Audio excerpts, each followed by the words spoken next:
दो दो महीने आका अलैहिस्सलाम के चूल्हे में आग नहीं सुलगती थी। हम लोगों ने हुजूर की सीरत ही सुनना छोड़ दिया। हम लोग सिर्फ वो तबला लेके रह गए, हम लोग सिर्फ बाजा लेके बैठ गए, जिसका इस्लाम में कोई मकाम ही नहीं है। हमने काफिरों का मुंह देखा, काफिरों का ढोल लेके बैठ गए। हमने मुशरिकों की जिंदगी पढ़ी, हमने उसका तमाशा लेके बैठ गए। हमने मुशरिकों को देखा, उसका बताशा लेके बैठ गए। हमने उनको देखा, उसकी फिल्म लेके बैठ गए। हमने उसको देखा, उसकी शराब लेके बैठ गए। हमने उसके डांस को लेके बैठ गए। यानी हमने मुशरिकों को देखा, इसलिए मुशरिकाना हरकत हमारे घर में आ गई। काश हम मुस्तफा जान रहमत को देखते, आका अलैहिस्सलाम की पैरवी करते, हुजूर की सुन्नत को सीखते, सरकार की सीरत का मुताला करते, हुजूर की तालीमात, हुजूर के इरशादात, हुजूर के अक़वाल अगर हम पढ़ते तो कुछ न कुछ असर तो होता। यहाँ है सिर्फ साहब एक नाथखानी की ढोंग रचाई जा रही है, यानी सिर्फ नात सुनना है वक्ती लज्जत के लिए, मजा लेने के लिए। हुजूर की मोहब्बत में जिस दिन आप नात पढ़ोगे और जिस दिन एक कतरा आंख से आंसू के निकल गए, उस दिन अंदर से बाहर से आपकी जिंदगी तब्दील हो जाएगी, आप बदल जाएंगे। इसलिए कि मुस्तफा की मोहब्बत का मतलब है मुस्तफा की पैरवी, मुस्तफ़ा की मोहब्बत का मतलब है मुस्तफ़ा की तकलीद, मुस्तफ़ा की पैरवी। कि हुजूर ने क्या कहा, हुजूर कैसे जीते थे, जीने का उसूल क्या बताया है। तो यहाँ जो असले मकसद है हमने उसको छोड़ दिया, छिलका लिए बैठे हैं। आम का गूदा असल मकसद होता है, आम का छिलका लेके हम बैठ गए, गूदे से कोई मतलब ही नहीं। हमने सिर्फ जाहिर को लिया, जबकि हदीस पाक में साफ तौर पर कहा गया कि अल्लाह तेरा चेहरा नहीं देखता, तू काला है कि गोरा है कि नाटा है कि ठगना है कि मालदार है कि गरीब है, इसको अल्लाह नहीं देखता, बल्कि अल्लाह ताला तेरा दिल देखता है कि इसमें खौफ कितना है, इसमें अल्लाह का डर कितना है, इसमें खशियत कितनी है। बस शहीदों ने सारी जिंदगी लुटा दी, सारा माल लुटा दिया, अपना बाल बच्चा कुंबा सब दांव पे लगा दिया कि सब कुछ लुटा दिया, इस्लाम बचा दिया। हमने सिर्फ छिलका लिया, शहीदों के नाम पे हमने तमाशा ले लिया, शहीदों के नाम पे हमने खेल ले लिया, शहीदों के नाम पे हमने मेला ले लिया, शहीदों के नाम पे हमने रैन और हमने सांप लाठी का मुकाबला ले लिया, शहीदों के नाम पे हमने फर्जी करबला, फर्जी इमाम बारी की कहानी बोल ली। जिसने गर्दन कटाई, जिसने बाल बच्चा कटाया, सारी दुनिया के सुख और चैन को त्याग दिया, उन्होंने भूख प्यास मुसीबत सारी चीजों को बर्दाश्त किया, लेकिन शरीयत को हाथ से जाने नहीं दिया। तो जिसने शरीयत को बचा के एक मिसाल कायम की, हमने उसी के नाम पे शरीयत के खिलाफ काम का अंबार अपनी जिंदगी में दाखिल कर लिया। ये नतीजा है इस्लाम नहीं सीखने का, ये नतीजा है आलिमों से बुग़्ज़ करने का, ये नतीजा है मौलवी से दुश्मनी करने का, ये नतीजा है जुमा के खुतबे की बेहुरमती करने का, ये नतीजा है मदरसा खानका और मस्जिदों से चिढ़ने का कि जिन कामों से मुझे नफरत करनी थी उन्हीं कामों को मैंने अपनी जिंदगी में दाखिल कर लिया। जरा देखिए कितनी जहालत है। कुरान कहता है जो अल्लाह की राह में मारे गए वो जिंदा है। ला तक़ूलू लिमन युक़्तलू फ़ी सबीलिल्लाहि अमवात। जो लोग अल्लाह की राह में कत्ल किए गए, जो लोग अल्लाह की राह में मारे गए वो जिंदा है, उसे मुर्दा मत कहो, मुर्दा मत कहो, वो जिंदा है। ला तहसबन्न अल्लज़ीना क़ुतिलू फ़ी सबीलिल्लाह, यानी जो लोग अल्लाह की राह में कत्ल किए गए उसे मुर्दा गुमान तक मत करो। इमेजिन, बोलना ज़बान से होता है, तसव्वुर करना सोचना दिमाग से होता है। अल्लाह ने क्या कहा, सोचो तक नहीं, दिमाग में ख्याल तक मत लाओ कि ये शहीद जिनके हाथ पांव गर्दनें कट गई है ये मुर्दा है, नहीं वो जिंदा है। अल्लाह के नजदीक उसको रोजी दी जाती है जो जिंदा है। क्या आपने कभी सुना है कि जिसका बाप जिंदा है वो बेटा उसका तीजा कर रहा है, जिसका बाप जिंदा है बेटा उसका 40वां कर रहा है? क्या आपने कभी सुना कि जिसका बाप जिंदा है बेटा उसका बरसी कर रहा है? क्या आपने सुना जिसका बाप जिंदा है उसका बेटा 10वां कर रहा है? जब बाप जिंदा है उसका तीजा नहीं लोग कर रहे हैं, जब बाप जिंदा है उसका 10वां नहीं हो रहा, जब बाप जिंदा है उसका 40वां नहीं हो रहा। ये किस कदर फ्रीडम बना, कैसा ताज्जुब है कि इमाम हुसैन जिंदा है, इमाम हसन जिंदा है, इमाम हुसैन अल्लाह की राह में कत्ल किए गए तो अल्लाह की राह में कत्ल किए गए तो वो जिंदा है। जब वो जिंदा है कुरान की रोशनी में, जिंदा ही नहीं जन्नती ही नहीं बल्कि जन्नती नौजवान के सरदार हैं आप, जिंदों के इमाम हैं आप, तो जो जिंदा ही नहीं जिंदों का इमाम है, जो जिंदा ही नहीं जिंदों का सरदार है, जिसको सरदार अल्लाह ने कहा कि अल्लाह के जो मारे गए वो शहीद हैं, वो शहीद जिंदा है। जब वो जिंदा है तो ये तीजा कैसे, जब वो जिंदा है तो ये 10वां कैसा, जब वो जिंदा है तो ये 20वां कैसा, जब वो जिंदा है तो ये 40वां कैसा। इसका मतलब है कि हमने तन्हाई में बैठ के इस पॉइंट पे गौर नहीं किया। ईरान का राफिजी नाचता कूदता हुआ हिंदुस्तान आया, हिंदुस्तान के सत्ते पे कब्जा कर लिया। तो सत्ता पे कब्जा किया तो अब वो यहाँ क्या लेके, ढोल लेके आ गया, वो बाजा लेके आ गया, मातम लेके आ गया, मरसिया लेके आ गया। मातम उस पर किया जाता है, शोक उसका मनाया जाता है जो मर चुका हो। इमाम हुसैन जिंदा है तो फिर जिंदों का शोक कैसा, जिंदों का मातम कैसा, जिंदों का मरसिया कैसा, जिंदों का तीजा और 40वां कैसा। बगैर समझे बुझे हमने उन ईरान के राफिजियों की पैरवी शुरू कर दी। किसी ने यजीद को खलीफतुल मुस्लिमीन कहना शुरू किया, और कोई हजरत इमाम हुसैन को बाकी कहना शुरू किया, और कोई इमाम हुसैन की मोहब्बत में सर पीटना, सीना पीटना, बदन में साहब बर्शी भोंकना, तीर भोंकना, आग पे कूदना, नमक पे कूदना, ये सारा ड्रामा तमाशा जो कभी हमने काफिरों के बारे में सुना करता था। उनके यहाँ ड्रामा है, नंगे चलना साहब, हाथ पे हाथ दे करके सर के बल चलना, न जाने क्या क्या ड्रामा है। बस दरख्त पे चढ़ जाना, अब साहब धूप में तपस्या करना, जो चीजें वहां सुनी थी वो सारी चीजें हमारे यहाँ आ गई। आग पे कूदना, काला कपड़ा पहनना, शोक मनाना, ये सब औरतों का चूड़ी तोड़ देना, काला कपड़ा पहनना, शोक मनाना। आखिर ये है क्या चीज? है वही जो सच्चाई को छोड़कर किसी जहालत के कदम थाम लिया हो। जब तक बंदा कुरान पढ़ता रहेगा उस वक्त तक कभी किसी जहालत को नहीं पकड़ेगा।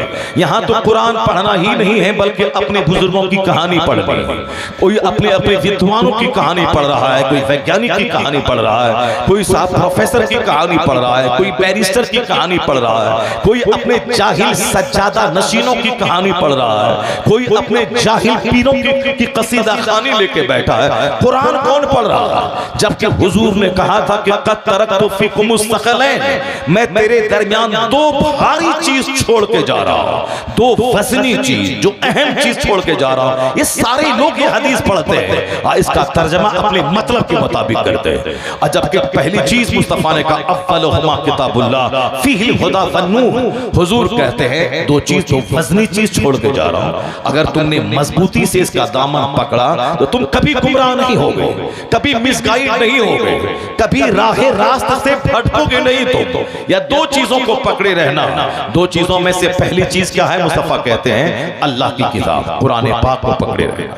क्यों? कुरान में रोशनी है, फीहिल हुदा वन्नूर, इसमें हिदायत है, इसमें रोशनी है, कुरान में सारी चीजें हैं। कुरान पढ़ने वाला कभी बेमुराद नहीं होता, कुरान पाक पर अमल करने वाला कभी खसारे में नहीं रहता, कुरान पाक की बरकतों से महरूम नहीं होता। तो जब कुरान में नहीं मिले तो आदमी कुरान पाक की तशरीह हो, तौसीह जो हदीस है उसमें तलाश करे। जब हदीस में कोई चीज नहीं मिले तो हदीस पाक को समझने वाले अइम्मा और उलमा की जिंदगी में उनके अक़वाल में तलाश करे। सबसे फर्स्ट एंड फॉरमोस्ट कुरान पाक का मुताला करे, जिस कुरान पाक में सारी चीजें मौजूद हैं। कुरान पाक और दूसरी चीज जो हुजूर ने फरमाई वो है अहले बैत, इतरती अहलो बैती, यानी ये मेरे घर वाले, ये हसन है, ये हुसैन है, ये फातिमा है, ये अली है, ये हाउलाओ अहले बैती, ये हमारे घर वाले हैं। इनकी मोहब्बत का दामन मजबूती से थामे रखना, इनकी जिंदगी अपनी निगाहों के सामने रखना। चूंकि मुस्तफा नूर है और उनके घर वाले भी नूर है। नूर का मतलब है उनसे रोशनी हासिल करना। सूरज नूर है तो सूरज के सामने नाचा नहीं जाता है, सूरज के सामने आंख पे पट्टी नहीं बांधी जाती है, या हाय सूरज नहीं किया जाता है, बल्कि सूरज की रोशनी में कामकाज किया जाता है, सूरज की रोशनी में बिजनेस किया जाता है, सूरज की रोशनी में तालीम हासिल की जाती है, सूरज की रोशनी में दुनिया के कारोबार किए जाते हैं। उस रोशनी से फायदा उठाया जाता है कि रात होने के बाद सूरज डूब जाएगा, रात के अंधेरे में आराम होता है और दिन के उजाले में दुनिया का काम होता है। तो सूरज नूर का भंडार है, रोशनी का एक खजाना है, तो उससे सारी दुनिया फायदा हासिल करती है। कोई स्कूल में है, कोई कॉलेज में है, कोई खेत में है, कोई फैक्ट्री में है, कोई मॉल में है, कोई दुकान में है, कोई एग्रीकल्चर कल्टीवेशन में है, कोई बिजनेस में है, कोई कॉमर्स में है, कोई ट्रेड में है, कोई एजुकेशनल फील्ड में है, कोई पॉलिटिकल फील्ड में है। दिन के उजाले में सूरज की रोशनी से फायदा उठाया जाता है, और रात में चांद जब चमकता है तो उस अंधेरी रात में चांद से भी रोशनी हासिल की जाती है, जो चांद सूरज से चमकता है, और हम रात में उस चांद की रोशनी से फायदा उठाते हैं। तो जो लाइट है, लाइट का मतलब है उससे रोशनी हासिल करना। कुरान पाक को नूर कहा गया है, तो कुरान पाक पढ़कर जिंदगी में रोशनी हासिल करना, जहालत को दूर करना, इलिटरेसी दूर करना, इग्नोरेंस दूर करना, जो हमारी जिंदगी में डार्कनेस है उसको दूर करना है। कुरान पाक से हिम्मत लेना है, कुरान पाक से हौसला लेना है। कुरान कहता है ये जिंदगी मुसीबतें और राहतें दोनों ही जिंदगी में। ऐसा नहीं है कि तुम जब आराम मिले, दौलत मिले तो तुम मगरूर हो जाओ, तुम घमंडी हो जाओ, तुम साहब दूसरों को तकलीफ देने वाले शैतान बन जाओ। नहीं नहीं, दुनिया में तकलीफ भी आएगी और आराम भी मिलेगा, क्योंकि दुनिया में कभी दुख है, कभी छांव है। यही तो दुनिया की कहानी है, कभी धूप कभी छांव, कभी दुख कभी सुख, कभी दर्द कभी आराम। इसके अलावा और दुनिया में क्या रखा हुआ है? ये गरीब है वो अमीर है, ये बीमार है वो तंदुरुस्त है, ये आराम से है वो दुख से है, इसके दर्द है उसको आराम है, इसको ये बीमार है वो तंदुरुस्त है। यही तो है दुनिया की कहानी। सामने वाले के पास बिल्डिंग है, सामने वाले के पास झोपड़ी है। कहीं बिल्डिंग, झोपड़ी, आराम और तकलीफ, मालदार और गरीब, बीमार और तंदुरुस्त, मालदार और गरीब, यही तो है दुनिया में। कोई खा रहा है, कोई भूखा है। तो अब ऐसा कुरान पाक क्या कहता है कि अल्लाह ने तुझको पैदा किया, अब वही अल्लाह तुझे कभी सुख देगा, वही अल्लाह कभी दुख देगा, कभी अल्लाह तुझे औलाद देगा कि देखें तू उस औलाद का शुक्राना कैसे, शुक्र कैसे अदा करता है। बेशुमार लोग औलाद से महरूम हैं, लेकिन अल्लाह ने तुमको औलाद दिया तो तुम कैसे उसको लेते हो? अल्लाह की नेमत समझकर उसका शुक्र अदा करते हो, या फिर मुंह लटका के बैठ जाते हो। और अल्लाह ने औलाद दिया है तो वही अल्लाह तेरी औलाद को एक मुतय्यना मुद्दत इस दुनिया में दिया है कि ये 10 साल 20 साल 50 साल जिएगा, ये औलाद तेरी जिएगी। तो अब अगर औलाद अगर मर जाए तो ऐसा नहीं कि औलाद के मरने के बाद अल्लाह को तुम गाली देने लगो। इसलिए कुरान शरीफ में साफ लफ्जों में कहा गया कि ए इंसान वलनब्लुवन्नकुम बिशैइन मिनल खौफ वल-जू व नक्सिम मिनल अम्वालि वल अनफुसि वस समरात। अल्लाह कहता है वी विल टेस्ट यू, हम तुमको जांचेंगे। तुम ये इस इम्तिहान गाह में हो, मरने के बाद या तो आग है या तो बाग है।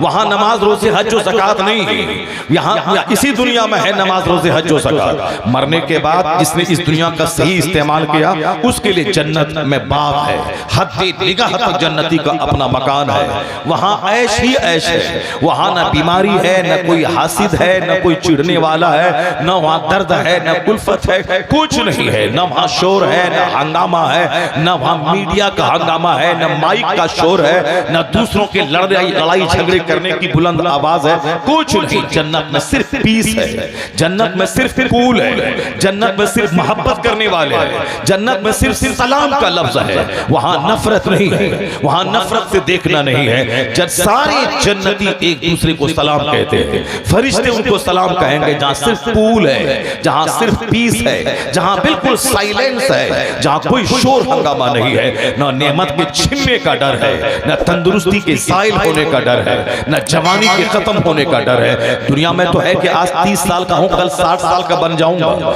दुनिया में तो है कि आज बाल काले हैं और 4-5 साल के बाद सारे बाल सफेद हो जाएंगे, मेहंदी लगानी पड़ेगी। दुनिया में ये है, जन्नत में नहीं। वहां बाल ही नहीं है, वहां बाल की मुसीबत से बंदा आजाद है। बाल काला हो और सफेद हो कुछ नहीं। सारे जन्नती 30 साल के रहेंगे, 30 साल से ज्यादा के नहीं। बिल्कुल जो एक जवानी की एक क्रीम उम्र होती है 30 साल की, सारे जन्नती, चाहे वो 8 साल की उम्र में कोई मर गया हो, चाहे कोई 90 साल की उम्र में मरा हो, सारे जन्नतियों की उम्र जन्नत में 30 साल हो जाएगा। वहां सबके सब जवान होंगे, वहां सबके सब खूबसूरत होंगे, वहां बदसूरती का कोई गुमान तक नहीं होगा। ऐश की जगह है जन्नत, वहां दुख नहीं है। मगर दुनिया में ये काम की जगह है, ऐश की जगह जन्नत है। अगर दुनिया का गलत इस्तेमाल हुआ तो मरने के बाद अल्लाह ने अज़दहा सांप वहां रखा है, वहां आग रखा है, वहां ऐसे ऐसे बिच्छू हैं जो दुनिया के करोड़ों सांप से ज्यादा ताकतवर और बड़ी शक्ल के बिच्छू हैं। वह सब उनके लिए जो दुनिया का गलत इस्तेमाल किया हो, जवानी का, दौलत का, मुंह का, आंख का, जबान का, शर्मगाह का, हाथ पांव का मिसयूज किया हो। शर्मगाह का इस्तेमाल यह है कि आदमी शादी करे, अपनी बीवी के साथ लीगल तौर पर सोहबत करे, यह है शर्मगाह का सही इस्तेमाल। और उसका गलत इस्तेमाल है कि आदमी मुश्तजनी करे, आदमी हैंड प्रैक्टिस करे, आदमी अननेचुरल तरीके से मनी निकालने का इंतजाम करे, जानवरों से सोहबत करे, ज़िना करे, ये है उस पार्ट्स का मिसयूज, गलत इस्तेमाल। अल्लाह ने ज़बान दी है ताकि मैं सच बोलूं, अल्लाह ने ज़बान दी है ताकि मैं अल्लाह का जिक्र करूं, अल्लाह ने ज़बान दी है ताकि मैं दूसरों को समझाऊं, अच्छा रास्ता दिखलाऊं। अल्लाह ने ज़बान दी है या तो मैं किसी की तारीफ करूं, या फिर अच्छाई बयान करूं, या फिर मैं चुप रहूं। मगर इस ज़बान से आज गीबत हो रही है, जो गीबत ज़िना से ज्यादा सख्त गुनाह। ये ज़बान का मिसयूज हुआ, इस ज़बान से चुगलखोरी हुई, इसकी बात उसके पास, उसकी बात इसके पास, चुगलखोरी हराम है। ये है ज़बान का गलत इस्तेमाल। ज़बान से फजूल गोई हो रही है, यानी कोई मतलब नहीं, ना दीन से का फायदा ना दुनिया का फायदा, फजूल बातें, फॉल्स बातें, बेसलेस बातें बोली जा रही, घंटों घंटों चौक पे चौराहे पे जहां खड़े होके बोल रहे हैं। ये ज़बान का गलत इस्तेमाल है। ज़बान अल्लाह ने दी है ताकि मैं माँ बाप का चेहरा देखूं, ताकि मैं अपने बीवी और अपने बच्चों को देखूं, ताकि मैं अपने कारोबार करूं, ताकि मैं दुनिया को देखूं, सूरज देखूं, चांद देखूं, आसमान देखूं, जमीन देखूं, समंदर देखूं, नदी नाला देखूं। देखने के बाद अल्लाह की कुदरत को मैं महसूस करूं। ये आंख अल्लाह ने इसलिए दिया है ताकि मैं कारोबार करूं, मैं बिजनेस कर सकूं, मैं खेती बाड़ी कर सकूं, दुनिया को मैं देख सकूं। ये आंख का सही इस्तेमाल है। मैं काबा देख सकूं, मैं मदीना देख सकूं, मैं मस्जिद को देखूं, मैं कुरान पाक मुसहफ शरीफ को देखूं, ताकि आंखों की बीनाई तेज हो और उससे नेकी मिले। माँ का बाप का चेहरा मोहब्बत से देखूं, ताकि हर नजर के बदले में हज्जे मकबूल का अज्र मुझको मिलता रहे। तो ये है आंख का सही इस्तेमाल। आंख का मिसयूज क्या है? आंख से दूसरों की बहू बेटी पे बुरी निगाह डालना। इस आंख से साहब दूसरों की दौलत को ललचाई निगाह से देखना, दूसरों की फर्राटेदार तेज रफ्तार गाड़ी को देखने के बाद एक मलाल दिल में लाना है, इसके पास है मेरे पास नहीं है। गोया अल्लाह के फैसले पर राजी नहीं रहना है, तकदीर पर राजी नहीं रहना, बल्कि अल्लाह रब्बुल इज्जत के इस फैसले पर, वो तो अल्लाह मालिक है, किसी को अरबपति बनाता है, किसी को मजदूर बनाता है। अल्लाह के हर काम में हिकमत होती है। तो बंदा उस हिकमत को नहीं देखता है, बल्कि बंदा देखता है कि उसको मालदार बना, मैं गरीब बना, मैंने क्या कसूर किया था, मुझको गरीब बना दिया गया। यानी यह गरीबी जो जन्नत जाने का जरिया थी, उस जन्नत जाने के जरिया को वो अपने लिए जहन्नम जाने का जरिया बना लेता।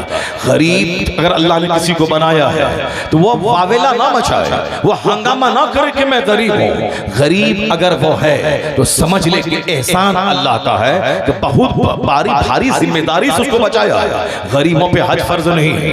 अब हज जब फर्ज नहीं है तो हज का सवाल क़यामत में नहीं होगा। लेकिन जिसके पास माल है, हज फर्ज वो है 15 साल पहले, अब 15 साल तक उसको हज का ख्याल नहीं आया। घर बना लें, बेटी की शादी करवा लें या जमीन खरीद लें तब हज करूंगा, तो हर दिन उसके नामे अमाल में मेजर गुनाह, बड़ा गुनाह कबीरा लिखा जाता है। जिस पर हज फर्ज हुआ वो हज करने में डिले कर रहा है, लेट कर रहा है, इसके बाद इसके बाद इसके बाद।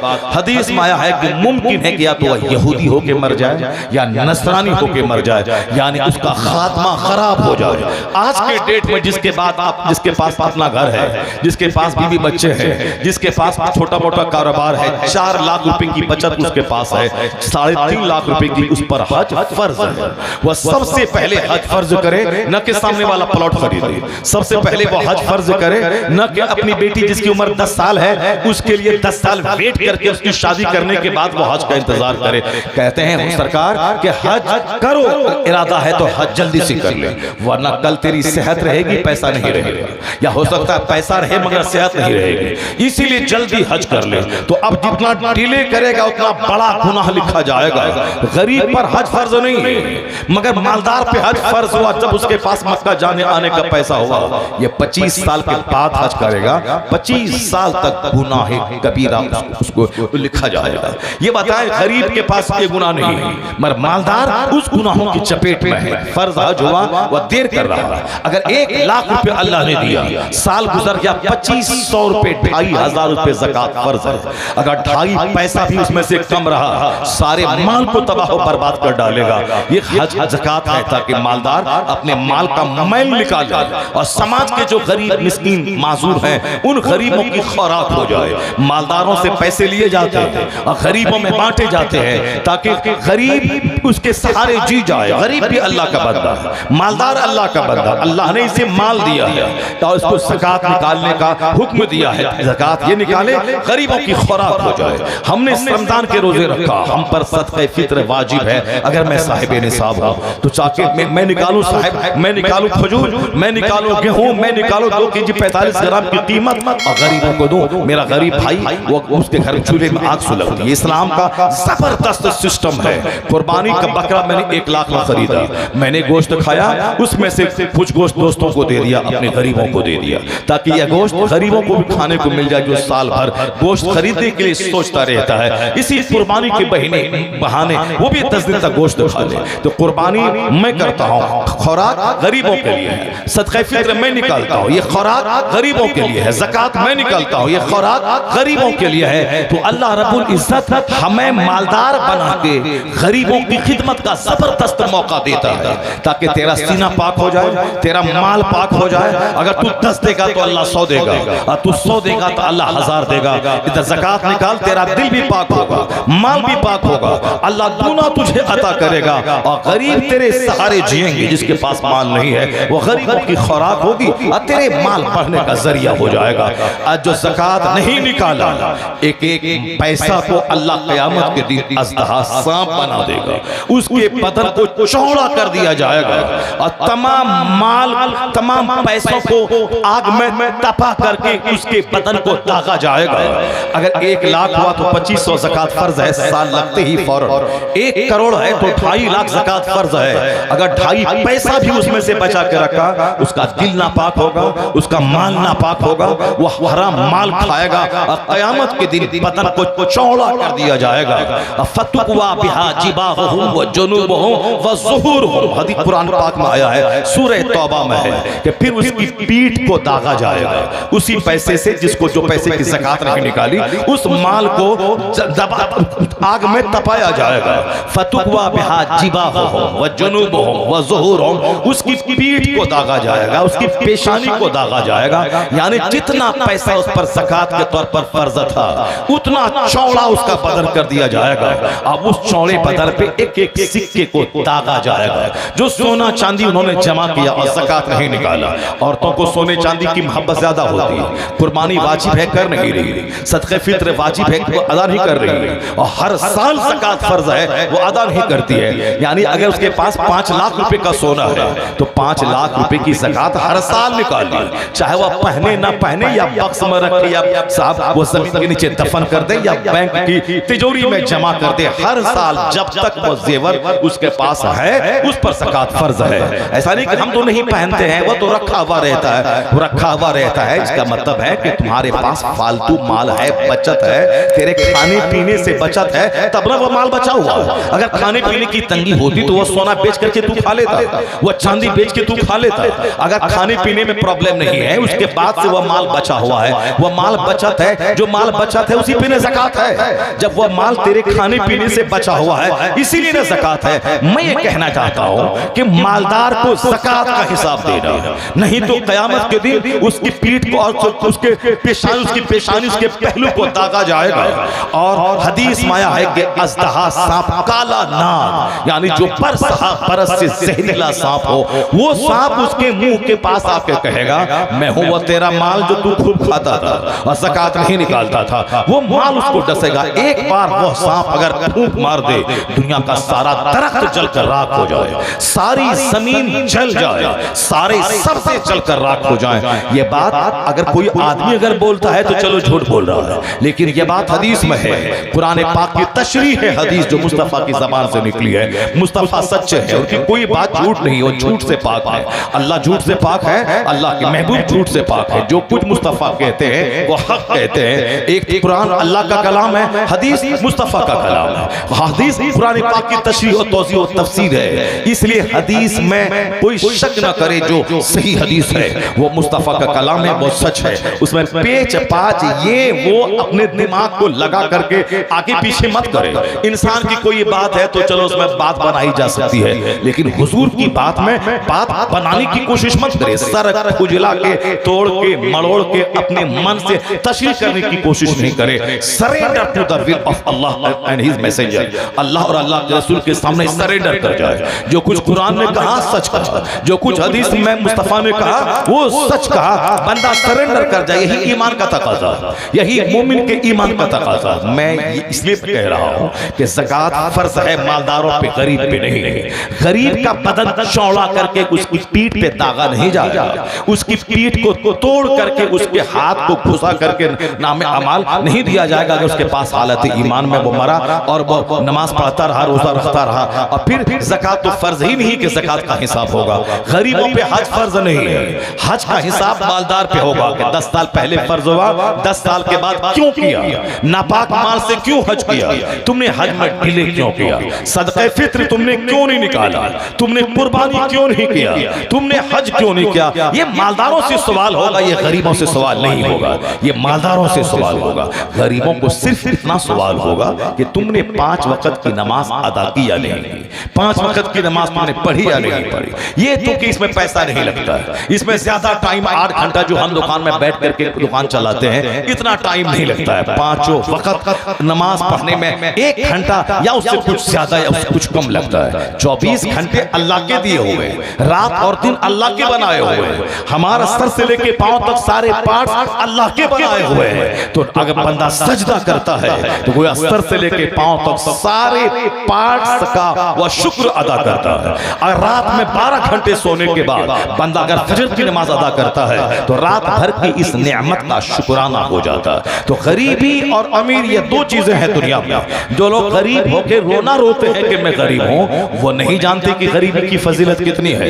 एक हदीस पाक आया है कि मालदार गरीब जो नेक है, जो साहिब ईमान है, वरना गरीब तो मालदार से ज्यादा वो ज्यादा चौपट है, जिस पर हज फर्ज नहीं, ज़कात फर्ज नहीं, सदक़े फित्र वाजिब नहीं, मगर ये हाथ में मोबाइल या चोरी का ज़िना गरीबों के मोहल्ले में ज्यादा है, बदकारी गरीबों के मोहल्ले में ज्यादा है, और वहां चरस ज्यादा है, अफीम ज्यादा है, शराब ज्यादा है, गाली गलौज ज्यादा है, वहां नंगापन ज्यादा है, और तो मर्दों में बेहयाई ज्यादा है। चूंकि वहां इल्म नहीं है, कोई समझाने वाला नहीं है, समझाए तो समझने वाला नहीं है, गरीबी है, और उसके बाद फिर गुनाह पाप बहुत ज्यादा है।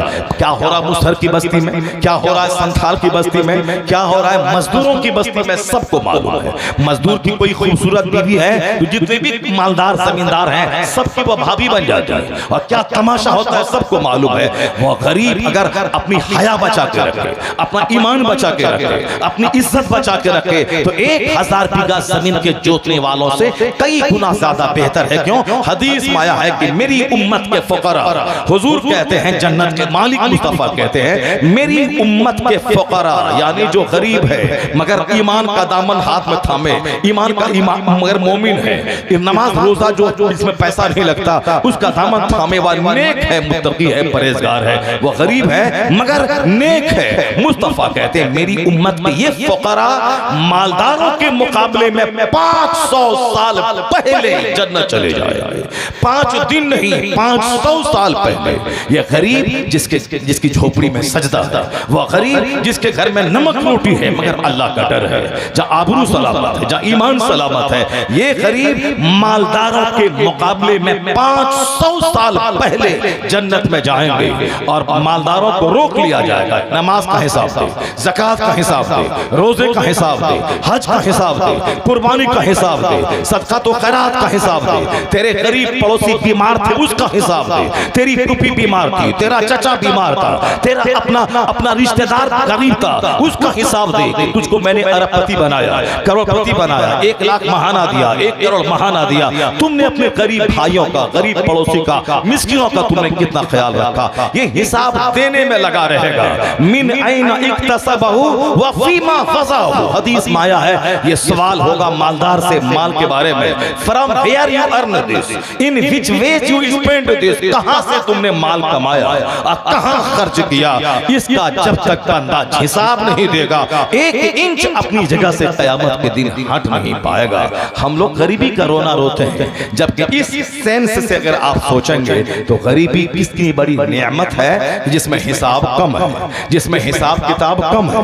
अगर हमने नमाज रोजे से काम लिया, अब बड़े बड़े गुनाहों से अपने आप को बचाया, तो फिर जन्नत में 500 साल पहले मालदारों के मुकाबले में चले जाएंगे। तो गरीबी के लिए भी इल्म चाहिए ताकि गरीबी उसके जन्नत जाने का जरिया हो जाए। और अगर कोई मालदार है तो मालदार के दिल में अगर अल्लाह का डर है तो फिर अब वो समझ ले कि वारे न्यारे अगर वो ज़कात नहीं निकाल के जहन्नमी बना, हज टाइम पे ना करके जहन्नमी बना, नमाज ना पढ़ के जहन्नमी बना, तो दुनिया के चंद साल अच्छा खाया पिया, उसके बाद खरबों साल महासंखों साल की आग में वो जलता रहेगा। लेकिन अगर मालदार अल्लाह का डर दिल में रखे, वो पाई पाई माल का हिसाब करे, कहां से कमाया और कहां खर्च करना है, वक्त पे ज़कात निकाले, वक्त पे सदक़े फित्र निकाले, अच्छा माल गरीब और मिस्कीनों को दे, ये तो जन्नत खरीद लेगा पैसे की बुनियाद पर। गरीब चाहेगा कि मैं मिस्कीन को खाना खिलाऊं, उसके पास पैसा ही नहीं कि वो खाना खिला सकता है। गरीब चाहेगा मैं बीमार को इलाज कराने के लिए 500 रुपए दूं,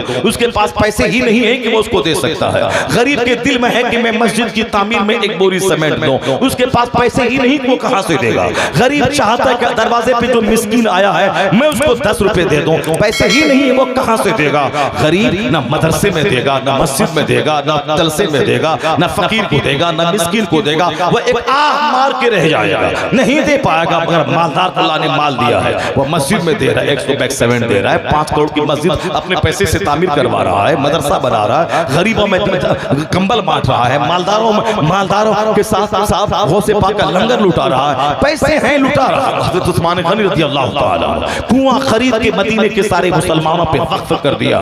20,000 दिरहम में कुआं खरीद कर अपने लिए नहीं, मदीने के सारे मुसलमानों के लिए। यहूदी भारी कीमत पे पैसा लेता, भारी कीमत लेकर पानी बेचता था, उस्मान गनी ने पूरा कुआं खरीद करके सारे मुसलमानों पे वक्फ कर दिया। इसका मतलब है कि मालदारी, अगर मैं वहां दीनदारी मौजूद है, अगर वहां तकवा मौजूद, अल्लाह का डर है, यही मालदारी जन्नत जाने का जरिया है। हज पर जरी पे फर्ज नहीं, मालदार 10 हज कर चुका है, नफल हज कर रहा है, 50 उम्रे कर रहा है, गरीब सोच के रह जाता है। अगर मालदारी में अल्लाह का डर है, समझ ले कि दौलत के बहाने वो जन्नत खरीद लेगा। और अगर गरीबी में अल्लाह का डर है तो फिर समझ ले कि गरीबी मालदारों के मुकाबले में 500 साल पहले जन्नत जाने का जरिया हो जाएगी। तो मालदारी जिसमें दीनदारी न हो वो ही तबाही है, और गरीबी जहां दीनदारी न हो वो गरीबी भी तबाही और बर्बादी का जरिया है। कि कम से कम मालदार तो इस दुनिया में अच्छा खाया पिया, एक दिन ही सही, मरने के बाद आग में जलेगा। लेकिन इस गरीबों मिस्कीनों को तो दुनिया ही में अच्छा खाना नहीं मिला, ये खाने को तरसता रहा, ये अच्छा पहनने को तरसता रहा। तो इसलिए गरीबी जिसमें दीनदारी न हो वो मुसीबत है, अब मालदारी जिसमें दीनदारी न हो वो मुसीबत है। लेकिन अगर गरीबी में अल्लाह का डर है, ये गरीबी जन्नत जाने का जरिया है। और अगर मालदारी में अल्लाह का डर है, यही दौलत उसके जन्नत ले जाने का जरिया है। इसे फर्स्ट एंड फॉरमोस्ट है तकवा, यानी अल्लाह का डर, अल्लाह का खौफ। अब सुनिए कुरान क्या कहता है। अल्लाह कहता है हम तुम्हें इस दुनिया में आजमाएंगे, कभी भूख दे के आजमाएंगे, देखेंगे तू भूख में क्या बोलता है। कभी मैं अच्छा खाना खिला के आजमाऊंगा, देखूंगा कि तू क्या बोलता है। कभी मैं तुझे औलाद दे के आजमाऊंगा, कभी औलाद लेके आजमाऊंगा, कभी अमन का माहौल दे के आजमाऊंगा, कभी खौफ का माहौल दे के आजमाऊंगा कि देखें अमन में तू क्या करता था और खौफ के माहौल में तू क्या कर रहा है। अल्लाह कहता है वला नबलुवन्नकुम बिशैइन मिनल खौफ, यानी डर से तुझको आजमाऊंगा, डर का माहौल देकर, भूख से आजमाऊंगा, वलजू व नक्सिम मिनल अमवाल, माल को घटा के आजमाऊंगा। तुम्हें आज दे दूंगा करोड़ों का कारोबार, फिर 2-4 साल के बाद उसको मैं लाखों में ले आऊंगा, देखूंगा कि करोड़ों में तू फिरौन बन के जीता था, और जब लाखों हो गया तो दिल टूट के, दिल शिकस्ता लेके अल्लाह के फैसले से नाराज होकर जी रहा है। कैसे तू जीता है मालदारी में, कैसे तू जीता है गरीबी में, कैसे तू जीता है बेटे की मौजूदगी में, और कैसे तू जीता है बेटे के मरने के बाद। तेरी जबान पे क्या जारी होता है, मैं तुझे आजमाऊंगा। चूंकि दुनिया काम की जगह आजमाने की जगह है। अल्लाह ने कहा कि अगर तुम इस आजमाइश पे खरे उतर गए, वबश्शिरी साबिरीन अल्लज़ीना इज़ा असाबतहुम मुसीबा, अल्लाह कहता है हबीब आप खुशखबरी सुनाइए उसे जिस पर मुसीबत पहुंची, बेटा मरने की मुसीबत, माल घटने की मुसीबत, औलाद मरने की मुसीबत, कत्ल की मुसीबत, चाहे माल के घटने की मुसीबत, बेइज्जती की मुसीबत, बीमारी की मुसीबत, जो भी मुसीबत बंदे को पहुंचती है, अगर उसने सब्र किया और ये कहा कि इन्ना लिल्लाहि व इन्ना इलैहि राजिऊन, हम तो अल्लाह के लिए है, हम मुसीबत अल्लाह की तरफ से आई है, वही इस मुसीबत से रिहाई देने वाला है, हमारा क्या जाता है। अल्लाह हमको अल्लाह के पैदा किए हुए हैं, अल्लाह ही मुसीबत देने वाला, अल्लाह ही बीमारी देने वाला, अल्लाह ही शिफा देने वाला। अगर वो अल्लाह की तकदीर पे राजी रहा, इस मुसीबत पे औल फौल नहीं बका, बल्कि साबिर रहा, शाकिर रहा, राजी बारिज़ा रहा, तो अल्लाह कहता है उलाइका अलैहिम सलवातुम मिर रब्बिहिम व रहमा। ये खुश नसीब वालों हैं, ये फॉर्चूनेट है, ये धनवान है जिस पर अल्लाह की रहमतें नाज़िल होती हैं। यही लोग हिदायत याफ्ता है, यही लोग कामयाब हैं। मुसीबतों में जो सब्र किया हो यही कामयाब है कि अल्लाह हर मुसीबत के बदले में इनामात की बौछार उस पे करेगा, उनके बदला, उनके सब्र का बदला उनके रिज़ा का। उलाइका अलैहिम सलवातुम मिर रब्बिहिम व रहमा। ये वह लोग हैं जिस पर अल्लाह की तरफ से रहमतें नाज़िल होती हैं, अल्लाह उस बंदे से खुश होता है, और यही लोग हिदायत याफ्ता है। कुरान करीम ने जो कुछ कहा, मैं तुझे आजमाऊंगा भूख से, माल की कमी से, और जान की कमी से, औलाद की जान और औलाद की जान लेकर, माल लेकर, भूख देकर मैं तुम्हें टेस्ट करूंगा, और तुमने अगर सब्र किया तो तेरे लिए जन्नत के रास्ते खुले हैं, तेरे लिए खुदा की खुशनुदी के रास्ते खुले हैं। दुनिया का 100 साल 1 सेकंड है, मरना तो सबको है। जो मैदान करबला में शहीद हुआ वो भी दुनिया से गए, और जो शहीद नहीं हुआ वो भी दुनिया से गया। यजीद भी मरा, इब्ने ज़ियाद भी मरा, उमर इब्ने साद भी मरा, शिम्र मरदूद भी मरा। यानी जो करबला का वो दूसरा कैरेक्टर है, जुल्म का कैरेक्टर है, वो सब भी मरा। कोई ऐसा नहीं कि उमर इब्ने साद बहुत दिन तक जिंदा रहा, इब्ने ज़ियाद बहुत दिन तक जिंदा रहा, यजीद बहुत दिन तक जिंदा रहा। यजीद सिर्फ 3 साल जिंदा रहा इमाम हुसैन की शहादत के बाद, और वह 3 साल में जो थोड़ा जुल्म बच गया था, उस जुल्म की भी इंतहा कर दी। खाने काबा के खिलाफ को जला दिया, खाने काबा की दीवार को तोड़ दी, मिंजनीक के जरिए खाने काबा पर पत्थरों की बारिश की, मस्जिद नबी में घोड़े बंधवाए, मस्जिद नबी में अजान बंद हो गई, मदीने में कम से कम 10,000 से ज्यादा सहाबी और ताबई को उन्होंने शहीद कर डाला। वहां की पाक दामन औरतों पे 3 दिन रात अपनी फौज पे उन औरतों को हलाल कर डाला, जुल्म की इंतहा कर डाला। लेकिन नतीजा क्या निकला? नतीजा यही निकला, इधर जुल्म हो रहा था, उधर यजीद पे कैंसर का अजाब टूट पड़ा, तड़प रहा था। ये तड़पता हुआ, मुंह में शराब है, सामने एक नाचने वाली नाच रही है, और उसी हालत में तड़प के बुरी मौत मरा। कोई मरता है कुरान पढ़कर, कोई मरता है हालत सजदा में, कोई मरता है अल्लाह की राह में, कोई मरता है जिक्र और दुरूद करते हुए, और कोई शराब पीते हुए मरता है, सड़ी हुई मौत मरता है। तो मरा वो भी, मरा हुसैन भी। हुसैन मरे तो जिंदा हो गए, हुसैन खुदा की राह में कत्ल किए गए तो जिंदा हो गए। और वह कुर्सी की लालच में मरा, वह पैसे की लालच में मरा, वह रई की गवर्नरी की लालच में मरा, वह दुनिया के लिए मरा, दुनिया पे रिश्ता हुआ मरा, तो पूरी मौत मरा। कोई मुख्तार के हाथों बुरी मौत मरा, कोई साहब किसी की लाशों को कुत्ते से नोचवा दिया गया, किसी को जला, किसी की लाश के टुकड़े टुकड़े करके जला दिया गया। इब्ने ज़ियाद बुरी मौत मरा उसी फुरात के किनारे। और फिर जिस तरह इब्ने ज़ियाद अपने दरबार में हुसैन के सरे अक़दस के साथ बदसलूकी की थी, उसी तरह उसी 10 तारीख को इब्ने ज़ियाद का सर मुख्तार के दरबार में रखा हुआ था। एक अस्तहा सांप नमूदार हुआ जो नाक के रास्ते से, मुंह के रास्ते से घुसा, 3 बार ऐसा किया, फिर अंदर ही में गुम हो गया। पूरी मौत, जुल्म करने वाला पूरी मौत मरा, जुल्म करने वाला खतरनाक मौत मरा, तरह तरह के अजाब में मुब्तला होके मरा। कोई चेचक के अजाब में मरा, कोई साहब कैंसर के अजाब में मरा, कोई शराब पीते हुए मरा, किसी की लाशों को कुत्ते से नोचवा दिया गया, किसी की लाशों को जला दिया गया। ये सब का अंजाम बुरा हुआ।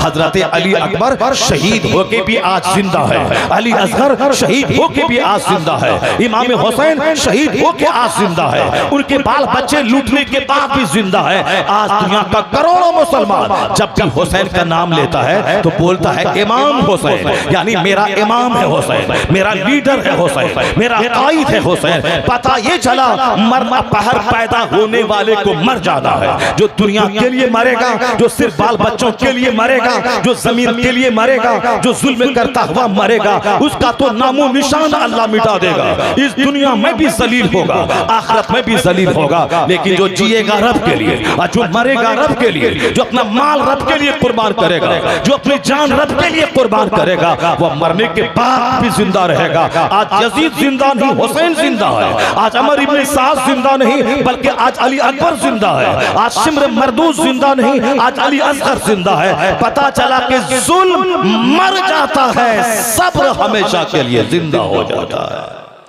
जुल्म मर जाता है और सब्र हमेशा के लिए जिंदा हो जाता है। मुस्तफ़ा के घर वाले कुरान पाक की आयतों की तफसीर है, यानी प्रैक्टिकल में कुरान ने एक थ्योरी दी और नबी के घर वाले ने उस थ्योरी पर अमल करके दुनिया वालों को बता दिया कि कुरान पे अमल कैसा होता है। यही इसीलिए हुजूर ने कहा था कि मैं दो चीजें छोड़ के जा रहा हूँ, एक कुरान और एक मेरी अहले बैत। इतरती अहले बैत ये मेरे घर वाले हैं, इसलिए कहा था कि कुरान भी नूर है, मेरे घर वाले भी नूर है।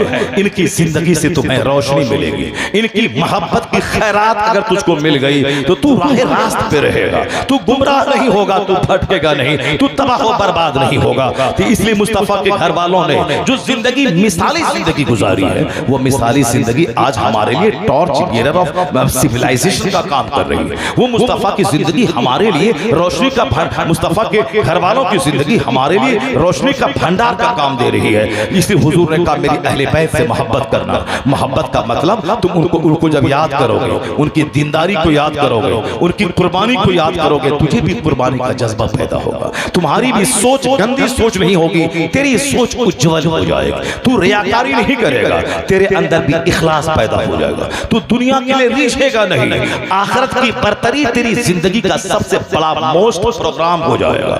आज दुनिया का हुसूल जो मेरी जिंदगी का प्रोग्राम हो गया है, अगर हम अहले बैत को देखें, कुरान पाक का मुताला करें, तो फिर हमें लगेगा कि दुनिया कुछ नहीं है। चाहे किराए के घर में रहें, चाहे अपने घर में रहें, दोनों बराबर है। चाहे मिट्टी के घर में रहें, चाहे सोने के घर में रहें, दोनों बराबर है। चाहे मिट्टी की दीवार हो या सोने की दीवार हो, दोनों बराबर हो जाएगी अगर नजर जन्नत पे रही, नजर आखिरत पे रही। यही हाल इमाम हुसैन उनके सारे घर वालों का था कि नजर हमेशा आखिरत पे, नजर हमेशा जन्नत पर, हमेशा आखिरत की बात है। अब जरा गौर से सुनिए, जनाब फातिमा ज़हरा ने मिन्नत मांगी है कि मेरा बेटा बीमार है, अगर अच्छा हो गया तो मैं 3 रोजे रखूंगी। आज हमारी माँ बहन बेटियां मिन्नत मांगती हैं कि मेरा बेटा अगर पैदा हो गया, मैं उसको सारी जिंदगी पैक बंधवाऊंगी, मैं सारी जिंदगी इमाम हुसैन का फकीर बना दूंगी, मैं सारी जिंदगी इसको साथ गले में मशकीजा डाल करके इसको मैं ऐसे गांव समाज में घुमाऊंगी। ये जहालत वाली मुराद है। जिस तरह गैर मुस्लिम मांगते हैं कि मेरा बेटा पैदा हो गया तो हम उसका बाल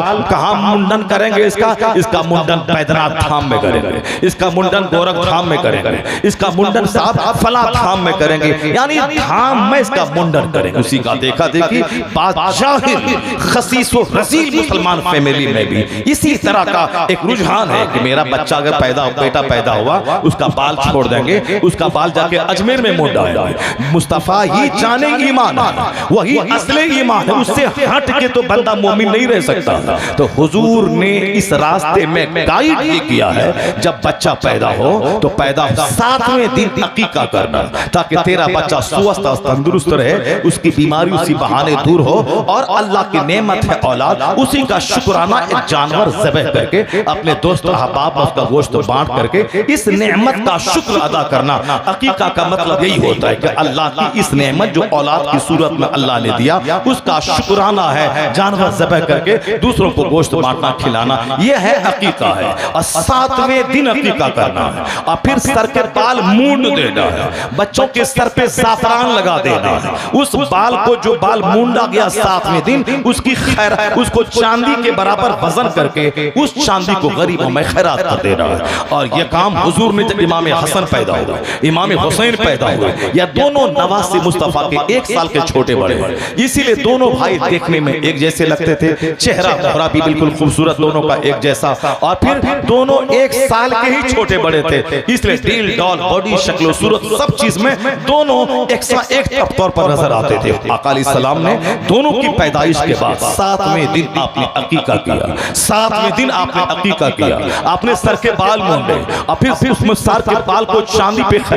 वजन करके चांदी को खैरात की। 7वें दिन बाल मुंडना है। मगर जाहिलों ने हिंदुआना रस्म और रिवाज सीखा, उसके बाल को लंबा छोड़ा। अब हम अजमेर में जाएंगे, अब फला मजार पे जाएंगे, तब बाल मुंडेंगे। ये जहालत है और ये सवाब का काम नहीं बल्कि एक कारी गुनाह है। सवाब का काम है 7वें दिन बच्चे का सर मुंडना, उसके बराबर वजन बराबर चांदी खैरात करना, सर पे जाफरान मलना और फिर उसी दिन अकीका करना। अगर माल है तो अकीका करे, अगर नहीं है, गरीब है, पैसे नहीं है, तो फिर उसके पास उसके लिए जानवर ज़बह करना जरूरी नहीं है। यह है जिसके पास इस्तिताअत है, जिसके पास माल है, लड़का की तरफ से 2 बकरा ज़बह करे, लड़की की तरफ से 1 बकरी ज़बह करे। अगर नहीं है पैसा तो लड़की की तरफ से भी 1 हो जाएगा। अगर उतना भी नहीं है, कोई जरूरी नहीं, फर्ज नहीं है, वाजिब नहीं है, एक अच्छा काम है, अच्छा काम है करना। लेकिन ये जहालत, गरीब मजदूर मिस्कीन है मगर बाल लंबा छोड़ा है, दरगाहों पे लेके जाएगा, वहां बाल मुंडेगा, फिर वहां खाना बनाएगा, गरीबों को खिलाएगा। मुस्तफा